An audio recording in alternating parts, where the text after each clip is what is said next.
Maaf Pak ya, agak gas-gas ini sekarang ceramah saya ini. Sama juga kalau datang kita ditagih pajak, kayak kita ini tersangka. Mauku saya itu petugas pajak, jangan kau anggap kita ini teroris. Senyumlah, datanglah ke kantor kita senyum, jangan ancam pasal-pasal. Coba lihat, kurang apa negara kita ini kayanya? Bandingkan Bapak Ibu yang pernah ke Saudi, lihat itu Saudi Arabia. Apa kelebihannya itu Saudi? Gunungnya aja coklat Pak. Nggak ada rumputnya itu gunungnya. Bapak naik kereta atau naik mobil, dari Makkah ke Madinah, ke Jeddah, kiri kanan padang pasir Pak. Nggak ada padang rumput. Gersang, panasnya kalau panas, itu kalau Bapak pakai sandal jepit, putus itu sandal jepit kalau panasnya. Kalau dingin dimatikan AC, ditutup, masih sudah lapis-lapis, masih dingin Pak. Bahasanya cuma satu, bahasa Arab. Sukunya cuma satu, Arab. Tapi pajaknya kecil. Tidak ada orang Arab datang menjadi TKI di Indonesia. Tidak ada negara Arab Saudi, minjam duit dari Indonesia. Tapi lihat negara kita ini Pak. Kayanya luar biasa. Sawit ada, nikel ada, emas ada, batu bara ada, pasir banyak. Pasirnya aja dibeli sama Singapura. Air Singapura beli dari kita. Jandanya banyak, penduduknya banyak, tapi kok kita rasanya tidak bisa menikmati syariat, tidak bisa menikmati kekayaan alam kita. Saya tidak ahli analisa, tapi pasti ada yang salah dengan pengelolaan negara ini, termasuk pengelolaan pajak. Pasti ada yang salah. Mesti tanda tanya. Kenapa rakyat Indonesia tidak taat pajak? Kenapa Singapura rakyatnya taat pajak? Nggak usah Singapura, Malaysia. Kenapa mereka taat rakyatnya pajak? Mereka tidak pernah teriak soal pajak. Kenapa kita ini berontak soal pajak? Rasa-rasanya pajak ini menjadi beban buat kita. Singapura tidak, padahal pajaknya lebih tinggi. Ini mesti jadi pertanyaan. Apa sebabnya? Tidak amanah. Itu keteladanan Rasul, amanah Pak. Profesionalisme itu amanah. Kita membayangkan, saya pribadi tidak tahu orang lain dan saya yakin begitu. Kita membayangkan semua pegawai pajak yang punya medsos, dia share itu pajaknya. Punya Instagram, dia share ini loh pembayaran pajak saya tahun ini. Coba itu dilakukan Pak, pasti kita plong. Oh, yang ada di benak kita, kita disuruh bayar pajak, dia belum tentu bayar pajak. Jangan marah Pak ya. Siapa suruh undang saya? Saya tadi juga panitia diminta, Ustadz kalau boleh minta video himbauan bayar pajak. Kau bilang, kau mau suruh saya dibully? Kamu aja enggak berani, apalagi saya.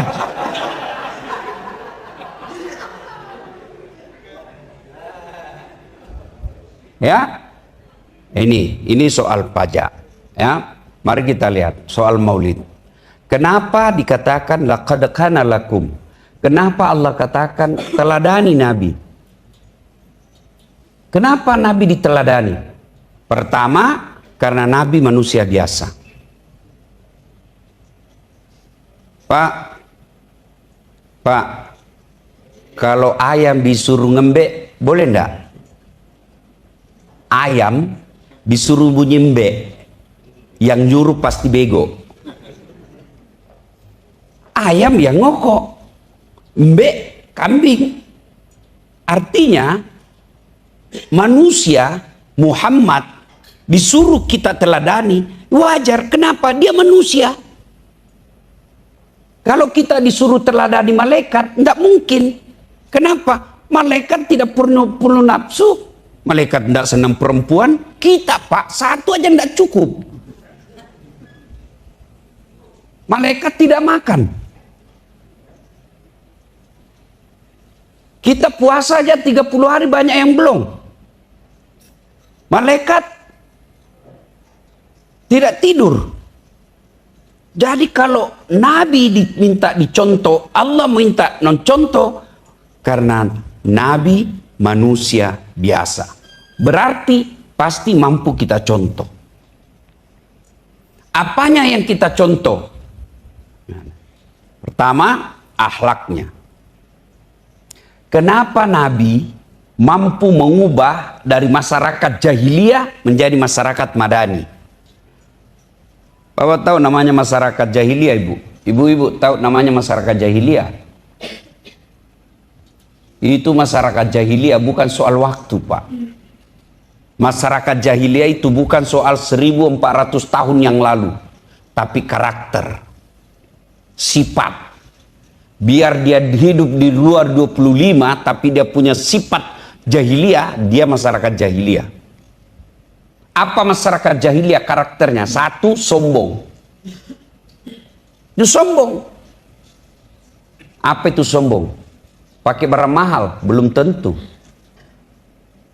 Pakai barang mewah? Belum tentu. Bapak punya emas, punya berlian, Allah kasih rezeki, silakan. Tapi kapan Bapak sombong? Dua karakter sombong kata Nabi. Satu, nolak kebenaran. Dua, meremehkan orang lain. Bapak pakai rezeki, pakai baju krokodil, cap buaya. Katanya kalau palsu, buayanya menghadap ke dalam. Kalau asli menghadap keluar apa? Kepalanya, buaya darat. Harga 4 juta. Sombong? Belum tentu, itu rezekinya Bapak. Tapi kapan Bapak sombong? Meremehkan bajunya orang. Mau kau pakai itu di? Padahal cakar itu. Sombong, meremehkan orang lain. Yang kedua, menolak kebenaran. Siapa itu anak? Baru masuk 2 tahun, sudah mau ajar-ajar saya. Saya ini sudah 10 tahun, tahu apa dia? Bapak betul 10 tahun, tapi otaknya Pentium 1. Lambat loading. Sudah Pak, tinggal diketik. Belum sudah namanya itu. Sudah tapi belum. Apa saya bingung biasa. Sudah Pak, tinggal di print. Belum sudah namanya itu. Itu otak-otak yang masih betul kok 30 tahun kerja tapi otakmu masih seperti ini. Anak muda betul dia baru 2 tahun masuk tapi otaknya prosesornya Pentium 5. Cepat loading, cepat paham. Orang yang menolak kebenaran itu orang sombong. Nah, sombong kita lihat sekarang salah satu penyebab rusuhnya kemarin kesombongan.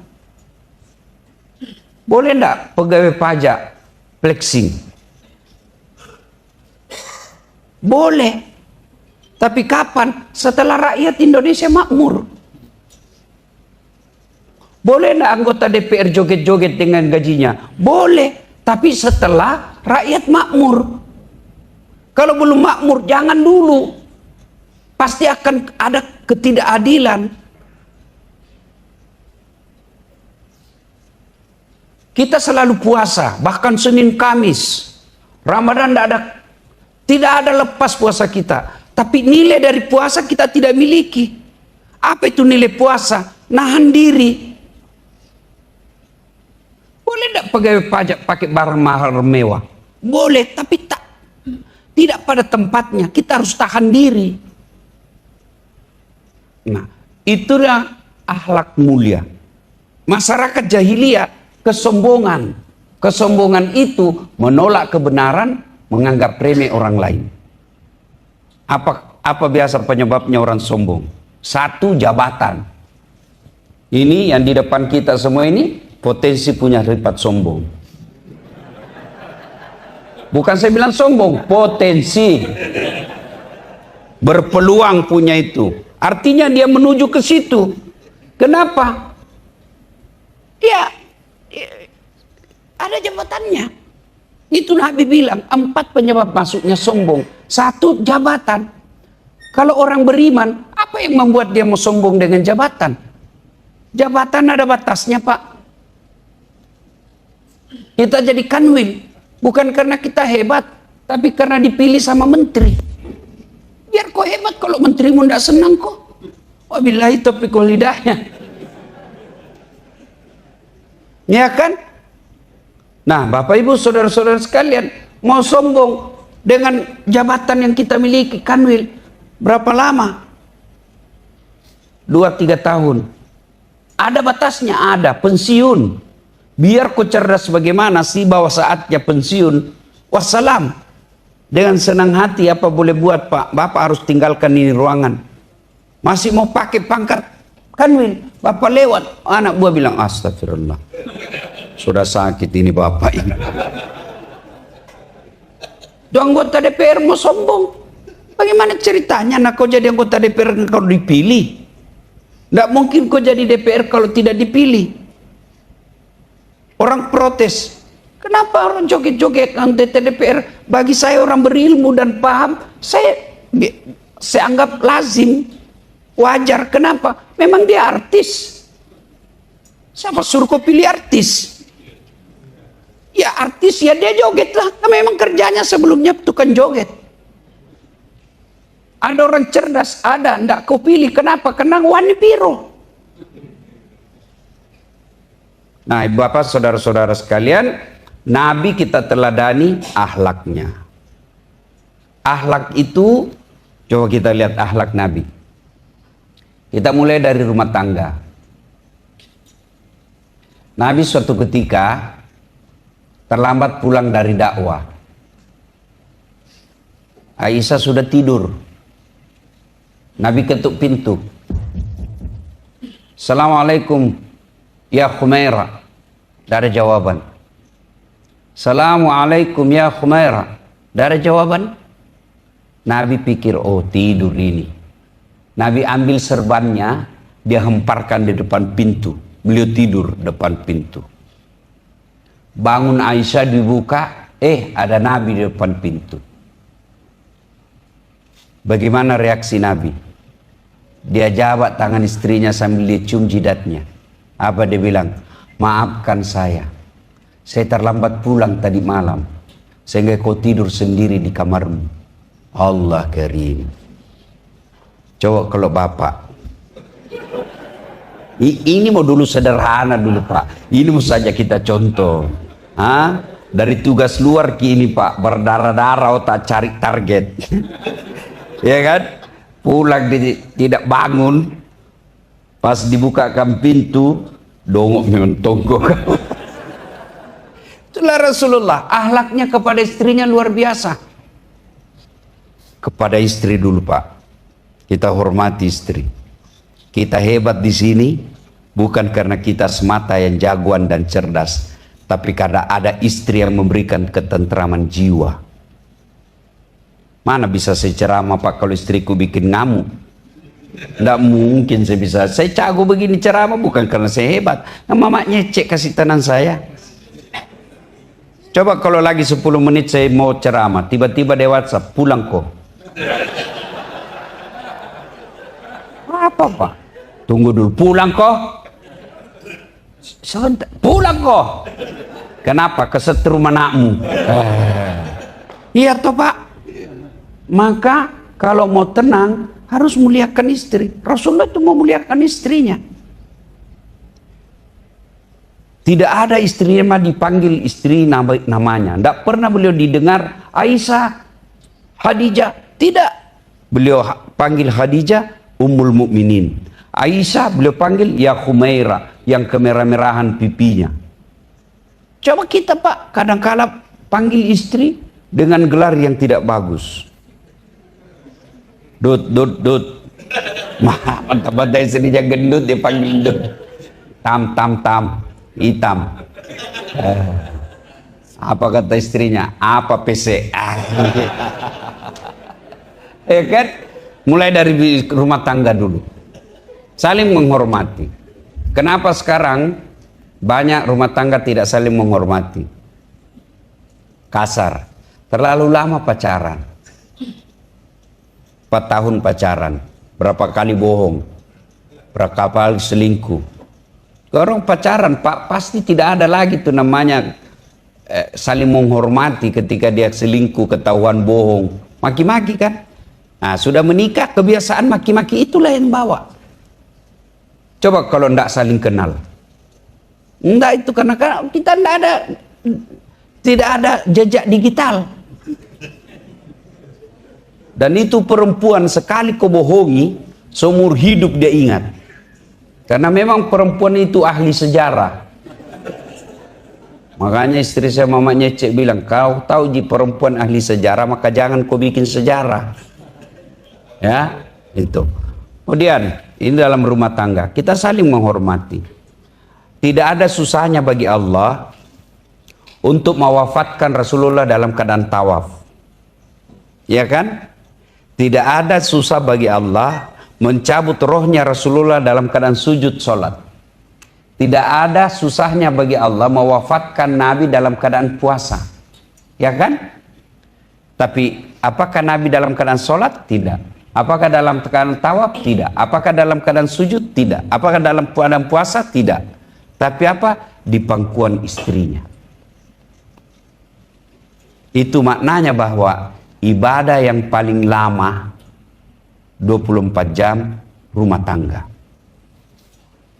Kalau sholat 5 kali, itu kalau syukur, kalau ada tambah-tambahnya sunnah. Berarti kecil peluang wafat dalam keadaan sholat. 5 kali sehari. Haji, untung sudah kalau kita sudah haji 1 kali. Artinya makin tipis lagi peluang. Puasa, paling Ramadan. Tapi berumah tangga, cari nafkah, ibadah. Bapak, sini kerja supaya bisa bayarkan sekolahnya anak, belikan baju istri, bayar cicilan rumah yang ditempati istri kita. Itu semua jihad. Maka perlakukan istri, rumah tangga sebagai ibadah. Rasulullah sebagai kepala rumah tangga, kita juga kepala rumah tangga. Beliau sangat memuliakan istrinya. Balik maulid ini, ayo muliakan istri, hormati suami. Istri juga jangan sampai tidak memuliakan suami. Suami saya jelek Ustaz, ya takdirmu.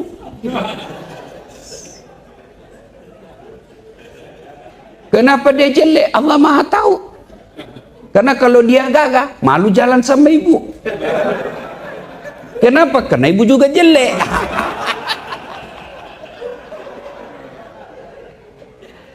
Ya kan? Saling menghormati. Suami jangan menghina istri. Ya, istri muliakan suami. Karena pintu surganya seorang istri ada pada suami. Ridha Allah tergantung ridha suami. Kalau suami sudah ridha, maka pintu surga lebih gampang diraih. Jangan berkata ibu, kami istri ini tergantung dari suami. Itu perkataan motivator. Tergantung suami. Siapa bilang? Kalau tergantung suami, masuk neraka itu istrinya Firaun. Tapi buktinya Nabi katakan, salah satu wanita yang dia jamin masuk surga nanti, istrinya Firaun. Kalau tergantung suami, istrinya Nabi Lut, mestinya masuk surga. Tapi buktinya, masuk neraka dia.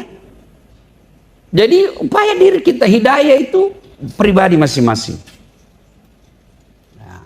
Dan perempuan yang cari nafkah itu perempuan spesial. Karena dia tidak diwajibkan tapi dia lakukan.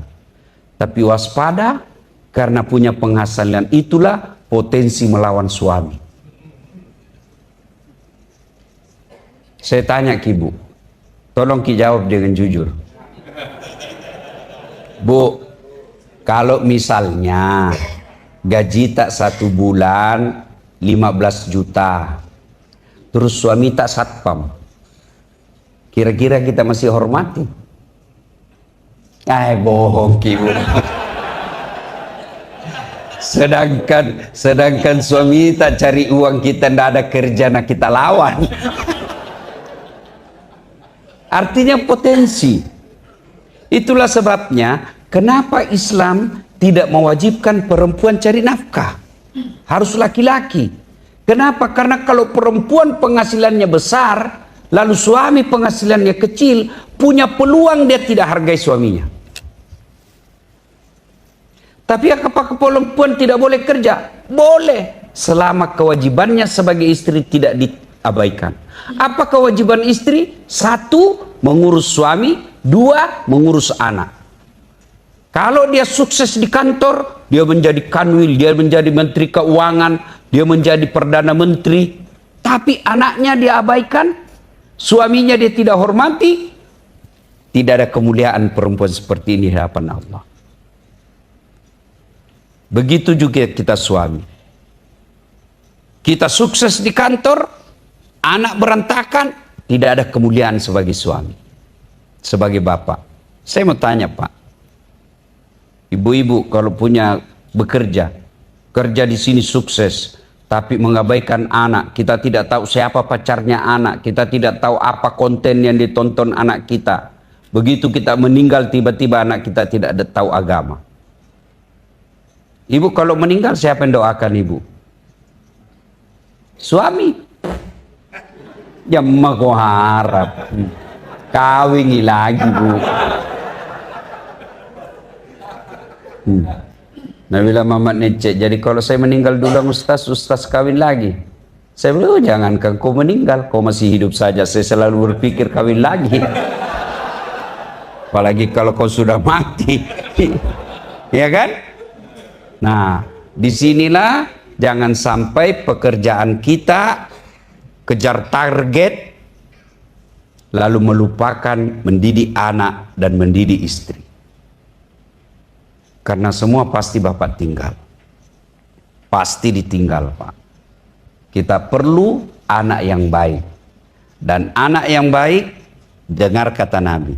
Tidak mungkin anak kita berpikir yang baik kalau selalu dia makan barang haram. Tidak mungkin. Ya. Kata Nabi, jangan kau selalu memberikan anakmu makanan haram supaya dia juga tidak berpikir yang haram-haram. Ya, itu dalam rumah tangga. Yang kedua, sikap Nabi dalam bekerja. Sangat profesional. Penegakan hukum misalnya, itu akan terkenal. Nabi panggil Fatimah, Fatimah, jangan kau berpikir sebagai anak Nabi kau dapat dispensasi. Tidak. Kalau ada pelanggaran, ada hukum, kita dulu yang laksanakan. Muhammad dan keluarganya dulu laksanakan. Kalau anaknya Muhammad melanggar, saya hukum 2 kali lipat. Luar biasa, itu profesional. Dakwah. Sebagai dai, Nabi kita tidak pernah dengar menyinggung orang. Jadi maka saya heran kalau ada orang pendakwah maki-maki orang. Tidak masuk akal saya. Apalagi hanya berbeda pendapat lalu dikafirkan kita. Ada begitu, ada. Saya aja dituduh Ustadz tidak sunnah. Di Facebook kan saya dapat Ustadz sunnah. Saya cari namaku, tidak ada.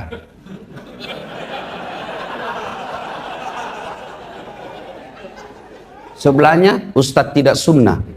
Nomor 13. Saya tanya adminnya, kenapa kau bilang saya itu Ustadz tidak sunnah? Dia bilang, buktinya kau bicara sunnah-sunnah dalam maulid, kau tidak pelihara sunnah. Mana? Kau tidak pelihara jenggot? Mau diapa kalau tidak mau tumbuh? Hanya dibilang Ustadz sunnah itu yang pelihara jenggot, yang celananya jingkrang. Kalau tidak jingkrang dibilang tidak sunnah. Kau saja definisi sunnah saja aku sudah salah.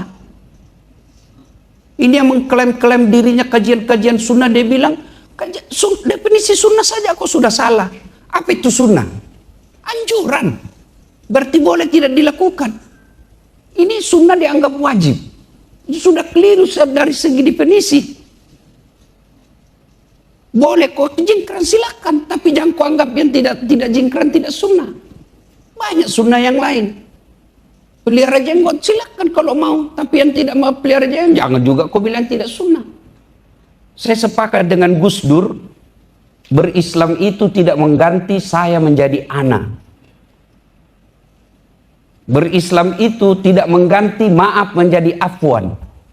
Ya ukhti, afwan. Coba masih ingat kisah Taif. Dilempari Pak, tang malaikat Jibril. Ya Muhammad, sudah keterlaluan ini orang-orang Taif. Saya diperintah Allah untuk menghancurkan mereka. Kau berdoa saja, saya angkat ini gunung Taif, saya hancurkan mereka. Coba kalau saya datang, udah saat tak lewat-lewat ini orang, bagaimana? Ratakan. Tidak. Apa kata Nabi? Jangan Jibril. Kalau Allah mau mendengar doaku, saya berdoa. Mereka begitu karena dia tidak tahu apa saya bawakan mereka. Kalau Allah mendengar doa saya, ya Allah berikan mereka hidayah. Kalau bukan mereka yang beriman, anaknya nanti. Kalau bukan anaknya, cucunya. Terbukti doa Rasulullah terkabul. Di Taif sekarang tidak ada satupun manusia yang tidak beriman kepada Nabi. Itulah dakwah. Profesional dalam dakwah. Dalam cari nafkah, Allah karim. Nabi tidak pernah sangka buruk kepada Allah. Kita cari nafkah sangka buruk. Jangan bersedekah. Kenapa? Deh, bagaimana nanti? Bagaimana nanti?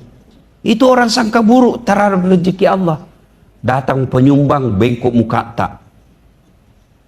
Saya berharap mudah-mudahan ini sampai ke telinga menteri. Seperti di Australia. Saya baru-baru pulang di Australia ceramah. Ternyata mereka kalau bayar pajak, ada laporan Pak, masuk ke emailnya mereka, pajak yang kita bayar itu dikemanakan. Kawan saya yang kerja di sana dikasih lihat, ini pajak saya, ini email balasannya, pajak saya ke sini, ke sini. Jadi dia plong. Mudah-mudahan suatu waktu kita juga di Indonesia mampu lakukan hal seperti ini. Kita harus terus tidak boleh bersangka buruk, berbaik sangka terus. Negara kita mudah-mudahan suatu saat menjadi lebih bagus lagi. Nah, Bapak Ibu saudara-saudara sekalian, nah, soal cari nafkah, jangan pernah menunda sedekah karena tidak percaya rezeki Allah. Ada rezeki Allah. Jangankan kita, selalu saya kasih istilah, tahu bapak-bapak tahu cicak. Tahu cicak? Apa dimakan itu cicak Pak? Nggak masuk akal toh. Cicak di dinding nyamuk keliaran. Di mana ketemu? Nah, nggak ada bandaranya. Iya toh?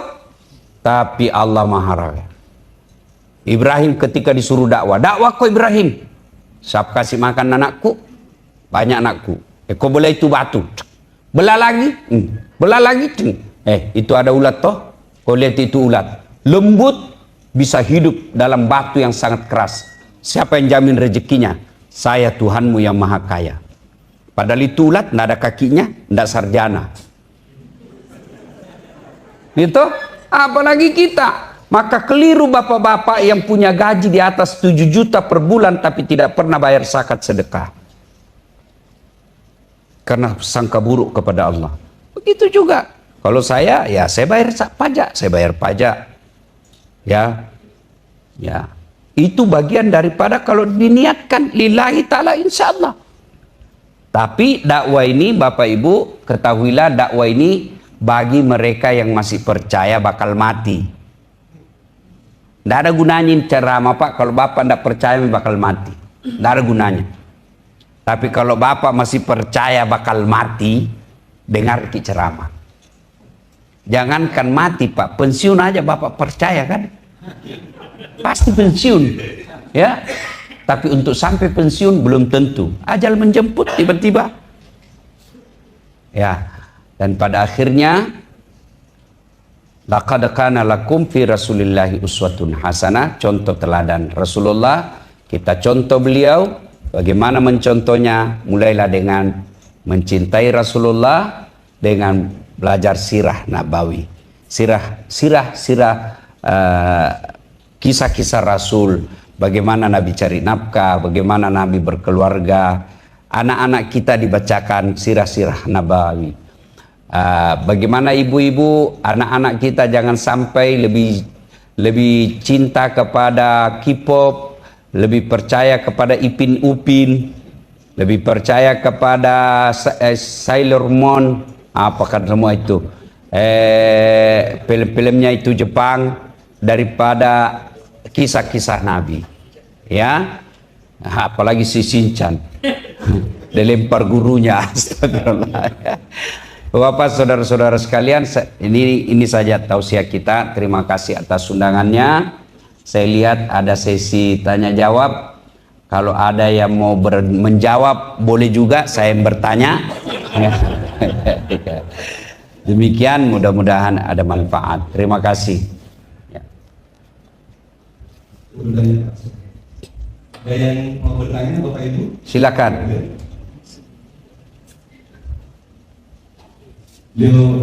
Peserta menghayati sekali, Pak. Ya, oke.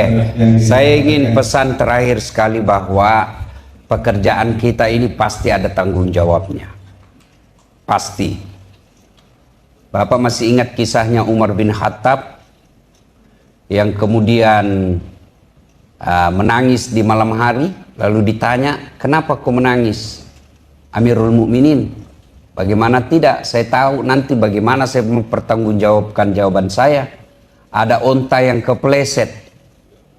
Onta yang kepleset karena jalan jelek. Bagaimana saya menjawab di hadapan Allah nanti? Itu baru onta terpleset, Pak. Bagaimana kita yang jalan hertasning? Ya kan? Bagaimana bapak-bapak yang melayani? Supaya motivasi ini, Pak, melayani pembayar pajak dengan baik. Jangan selalu berpikir mereka wajib bayar pajak. Tapi kita selalu berpikir mereka adalah investor. Jangan mereka kita pikir sebagai objek pajak.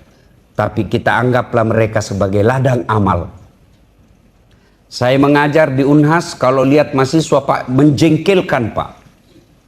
Kalau kita dulu kan kita tunggu itu dosen. Kalau kita mau tanda tangan KRS, sudah salat subuh kita datang ke Jalan Sunuk komplek dosen Unhas, tunggui sudah salat subuh, keluar baru. Sekarang, Pak, dia ngatur waktu. Jam berapa Ustadz ke kampus? Jam 10, Dek. Bisa menunggu sedikit, Pak Ustadz? Coba. Menjengkelkan, Pak. Ya, belum lagi kalau kita sudah kasih nilai, kenapa bisa nilaiku begini, temanku tidak begitu, Pak. Kalau dilihat sikapnya menjengkelkan. Saya berpikir, kalau saya mau masa bodoh, kau mau pintar, mau lulus tidak, aku kasih tidak lulus kau saja. Tidak ada urusan, gajiku tetap jalan, pangkatku tetap naik. Kau mau bodoh atau cerdas tidak.